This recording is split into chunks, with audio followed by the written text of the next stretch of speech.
Welcome to the Nourished Mama podcast. I am your host, Anna Robinson, certified nutritionist and wellness coach, plus fellow mama. This podcast is here to show you that you can live your healthiest, happiest, most vibrant life as a mama. Each week, I will be sharing different nutrition, lifestyle, and mindset hacks that are going to support you in your health journey. You can expect realistic and sustainable advice, plus strategies that can easily fit into your busy life as a mama. Because without a nourished mama, there can't be a nourished home. So if you are committed to creating a life filled with vibrance for you and for the ones you love most, then you are in the right place. So let's get into today's life-changing episode. Hey there, beautiful mamas. Welcome back to the Nourished Mama podcast. Today we're diving into something that affects every single one of us, but often gets brushed aside as just part of #mum life. We're talking about hormones. That's right, those invisible chemical messengers that have a not so invisible impact on practically everything we do, we think about, and even feel. That afternoon energy crash, those mysterious mood swings, the cravings that hit right before your period, those aren't just random occurrences or signs that you're failing at mum life. They are your hormones talking and giving you signs. Today's episode is all about understanding what your hormones are trying to tell you and simple ways to bring them back into balance, because when your hormones are balanced, your life feels so much more balanced too. Now, before we dive into the specific hormones that I want to talk about today, let's talk about just how powerful these chemical messengers really are, because hormones influence so much of our health. They influence your energy levels throughout the day, your mood and mental health, your sleep quality, your weight and metabolism, your fertility, your menstrual cycle, your stress response, your resilience, and even your digestion and gut health. And when we dismiss symptoms like fatigue, mood swings, or weight changes as just, again, #mum life, we miss an opportunity to really address what's happening in our bodies. So I want to break down some of the main hormones that I see affect mamas and what we can do to keep them happy. Now, there are so many hormones that affect our life as women, but today I want to talk about some of the main ones and some of the ones that there are easy and practical, tangible tips and strategies I can give you to help start rebalancing them naturally. Number one is cortisol, the stress hormone. As mums, we are extremely familiar with stress. Those moments when everyone needs something at once, the mental load feels crushing, and you're running on just sometimes even lack of sleep. When these stresses hit, your body releases cortisol as part of your fight or flight response. Now, in small doses and at the right times, cortisol is actually really helpful. It gives you the energy and focus to handle challenges. But here's where things get tricky for us mamas. Our bodies were not designed for the chronic, ongoing stress that modern motherhood often brings. And when our cortisol stays elevated for too long, you might start experiencing things like persistent fatigue, especially those mid-morning and afternoon energy crashes, trouble falling asleep or staying asleep, even when you're so exhausted. Sometimes this can also really amplify those sugar and carb cravings. It can also affect our weight gain, particularly around our midsection and stomach. It can also give you that feeling of feeling wired, but also extremely tired at the same time. I know so many of you can probably relate to that. And it can also contribute to mood swings, irritability, and even anxiety and depression. So I want to give you some super practical tips that can support your cortisol levels now and that you can try to implement every single day. Number one is morning sunlight. Spend even 5 to 10 minutes outside in natural light within 20 minutes after waking. This really supports our cortisol and it affects the way the rest of our whole day is going to play out. As women, our cortisol levels are generally at their highest first thing in the morning. So doing a couple of practical things that we know are going to drop it as much as we can is going to be a really powerful way to go into your day. Morning sunlight is free. It only takes 5 to 10 minutes. And you can also do this while habit stacking. So take a glass of water outside, sit in the sun, take the kids out there if you need to as well. It really is a powerful way to help drop those cortisol levels. When we get sunlight in our eyes and on our skin, it has a reaction where it starts to release those other two feel-good hormones, which are serotonin and dopamine. And these two hormones counteract cortisol. So really practical way to drop those cortisol levels. The next one that I want you to give a go is box breathing.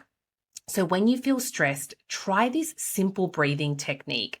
Inhale through your nose for 4 seconds, hold for 4 seconds, and then exhale through your mouth for 8 seconds. Just 1 minute of box breathing can help lower your cortisol response by a lot. It's simple, it's tangible, it's free, and you can do this while you're getting your morning sunlight. And another one that I do also really want to mention is having some form of phone boundaries. Try keeping your phone on that do not disturb airplane mode for at least the first hour after waking, because this is going to really help from reducing a cortisol spike. Because generally what happens is when we immediately open our phones or look at emails, news, or social media, so much research has shown that this instantly creates a cortisol spike. It really is the last thing you want to do in the morning. So what I like to do is I get my phone on airplane mode around 8:30 to 9 o'clock at night. And then I don't actually take it off airplane mode until I have actually gotten the kids ready for school. I've fed myself. It's my way of saying I'm not ready for the world yet, and I'm not giving myself to the world yet. This is my time. And when I'm ready for everybody, I will switch off that airplane mode. It is so powerful to do this for yourself. Now, the next hormone I really want to talk about is our blood sugar balancing hormone called insulin. Insulin regulates our blood sugar levels. Every time you eat some form of carbohydrates, your pancreas releases insulin to help transport sugar from your bloodstream into your cells for energy. When insulin works properly, you have a steady energy and focus. But many mamas experience insulin resistance from years of stress, poor sleep, and rushed eating habits. Now, some signs your insulin might be out of balance include energy crashes, especially 1 to 2 hours after a certain meal, constant hunger and cravings, and also feeling hungry like 20 minutes after you've eaten again. Difficulty losing weight is another really common symptom, brain fog or difficulty concentrating, feeling hangry between meals, and afternoon fatigue that has you reaching for coffee or sugar every single day. These are real big signs of insulin resistance, and unfortunately, so many mamas live with this. Now, some practical tips that I want to give you to support your insulin balance. Number 1 is protein first meals, especially when it comes to your breakfast. Rather than having a very carb heavy breakfast like just oats or cereal or toast, I really want you to think about your protein source first. So think about having eggs with your toast or adding even some protein powder to your oatmeal if this is what you prefer. This can dramatically improve your blood sugar response. Always think about your protein first. Another really practical insulin balancing tip is a 2 to 5 minute walk after your main meals, especially after dinner. Try taking this quick walk because studies show that even just short activity helps your muscles use the glucose and sugar so much more effectively after you've eaten. Really avoid being seated for long periods of time after food, even if it just means that 2 to 5 minute walk around the backyard, around the block, around the house, whatever it is. Keep yourself moving after you've eaten a meal. Another practical tip that I want to give you that's super simple, that might sound a bit strange, but it is really handy, is the cinnamon hack. Cinnamon is really well known to improve insulin sensitivity. So even if you sprinkle a little bit of cinnamon on your morning matcha, on your morning coffee, on your oatmeal, on your yogurt, whatever it might be in your smoothie, this can really prevent a sugar spike. Now, the next two hormones I want to talk about, you might not have heard of, but these are really important, and we focus a lot on these two hormones in the Busy Mama Reset. And they have a funny name. They are called ghrelin and leptin. Ghrelin and leptin are hunger and fullness hormones. So your hunger hormone, ghrelin signals hunger, while leptin signals fullness.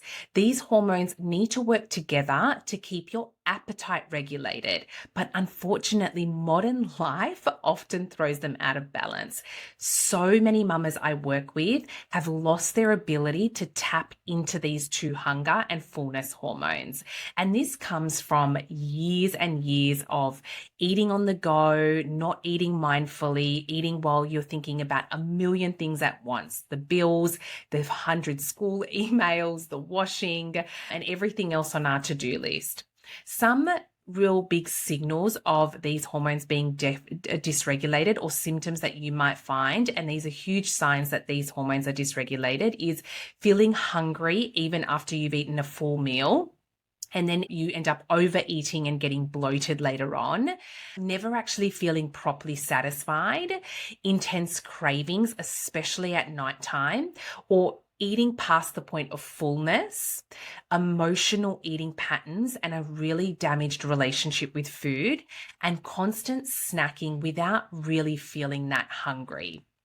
These are real big signs that you've lost the ability to tap into ghrelin and leptin, and these two hormones have been dysregulated. I want to give you some really practical tips that are going to support you to tap back into these hormones. Now, this takes time and consistency with ghrelin and leptin, but once you are able to do this, it is one of the most powerful things you can do for your digestive system, for your weight, and most importantly, for your relationship with food. Number one is slow down eating. Sit down and eat mindfully when you can. So many of us, and I'm guilty of doing this as well as a mama, we are constantly eating on the go. And I get it. Some meals are going to be on the go. That is inevitable as a mama.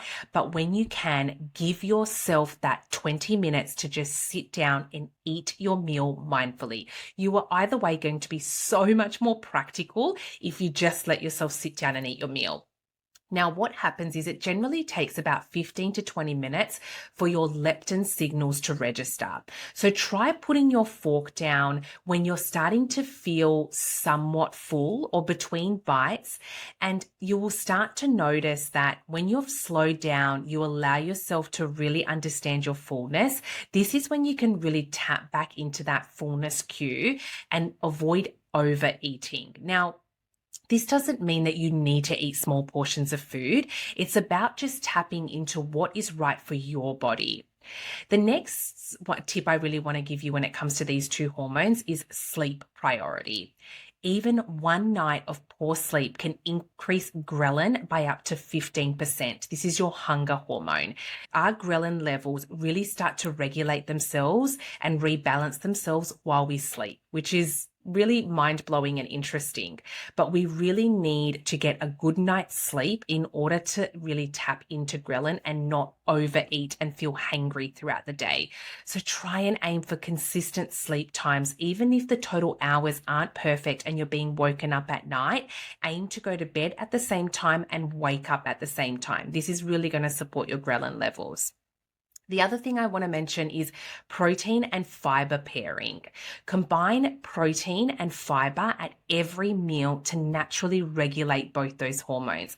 Think an apple with some almond butter, or add both beans and chicken to your salad. Fiber and protein working together are a really great way to satisfy your hunger and again, tap into those fullness cues. The last two hormones that I want to touch on is the menstrual cycle hormones, estrogen and progesterone. progesterone. Now, these two hormones, they are in charge of so much of our health, and there's only so much I can talk about in this episode, but I want to give you some practical tips that can help you with those hormones today. I probably should do a whole episode on estrogen and progesterone, but these are some tips that I want to give you. But before I do that, let's talk about what you might be experiencing if your estrogen and progesterone are out of balance.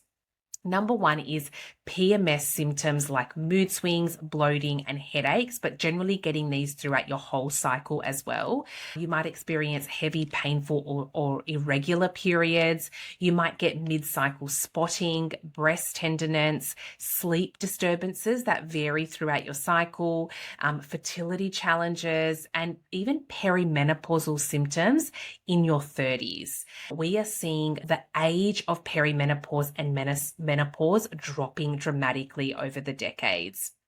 Now, some practical tips that I want to give you for these hormonal balances. Number one is seed cycling. I have spoken about seed cycling in a previous episode, and I had the honor of interviewing the amazing Mel Kovacevic, who is not only a hormone expert, but she is the founder of the Seed Cycle company. I highly recommend looking into seed cycling if you feel like your menstrual cycle hormones are out of balance. And even if they're not, seed cycling is just such a beautiful ritual and concept for so many women, especially for mamas. And it's a great way to ease ourselves into those perimenopause and menopausal years. Now, seed cycling involves eating specific seeds during different phases of your cycle. So flax seeds and pumpkin seeds during the first half, which is the follicular phase, and this is to support estrogen levels. And then we switch over to sesame and sunflower seeds during the second half of our phase, which is our luteal phase, and this supports our progesterone levels. Now, I'm not going to go into the specifics of seed cycling. Sounds a bit crazy, but go back and listen to the seed cycle episode with Mel, and we explain everything about seed cycling. Another really handy tip is to actually cycle sync. So adjusting your workouts to match your cycle. So doing more intense exercise during your follicular phase when your energy is naturally higher, and then switching over to gentle movements during your luteal phase when your body naturally craves more recovery. You can also cycle sync your nutrition, and that is a whole nother episode that I will go into as well. But just understanding the different phases of your cycle is such a powerful way to live and also support our hormonal balance. The third thing that I really want you to focus on when it comes to our menstrual cycle hormones is some form of liver support. Your liver processes excess hormones. So giving our liver some love throughout our cycle can really help. This can help with some liver detox smoothies. I share a lot of these recipes on my Instagram. Having some dandelion tea, or even adding bitter greens like arugula and dandelion greens and rocket to your meals, because this supports our liver and detoxifying systems within our body. Now, those are the hormones that I really just want to speak about today. There are so many I could go into, but these are the ones that are going to really help kickstart your hormone balancing journey, because the amazing thing about hormones is that they all work together in this beautiful, complex symphony. When one gets out of tune, the other often follows. And that's why approaching hormone balance holistically is so important. Some other tips that I want to give you to support these hormones from a holistic perspective is, number one, consistent meal times. Try to eat roughly at the same time every single day. This is going to help regulate insulin, cortisol, and those two hunger hormones that we spoke about as well. The next one is hydration. So many hormonal processes actually require adequate water. People just don't realize this. You need to start your day with a full glass of water, and the last thing you want to do is rehydrate your body with the caffeine before you've had your big glass of water. Really focus on that. If you have been in my programs or if you followed me for a while, you'll know that I don't actually tell you to cut out coffee, but what I do is I tell you to have coffee the right way. And one of the wrong ways to have coffee is to have it on an empty stomach first thing in the morning, because this spikes your cortisol levels. You need to rehydrate your body with water first. Another tip I really want to give you here is also trying to reduce your toxin and plastic exposure. Many plastics contain hormone disrupting chemicals. Small things like switching over to glass storage containers or bamboo and wooden chopping boards make such a big difference over time on our hormones, as well as other low tox options like avoiding synthetic fragrances that are found in a lot of perfumes, in candles. Switching over to natural deodorants is also really important for helping hormonal balance. I might do a whole nother episode on this topic as well, but trying to go low tox when you can as well. Another surprising one, which I do want to mention before I go, is prioritizing some form of connection. Positive social interactions release oxytocin, which helps counteract cortisol and supports our overall hormonal balance. Even if it means 5 minutes of genuine connection, a chat or a coffee with a girlfriend, your partner, spending some one-on-one time with your kids, this has so many hormone balancing benefits. Connection and socializing is so important for mamas, and it's something that we tend to put to the side, but it really is so important for our hormone health, for our mental health, and for our physical health as well. Now, I really, really want you to truly understand that hormone balance isn't just some luxury wellness concept. It really is the missing piece for so many of us that we've been searching for.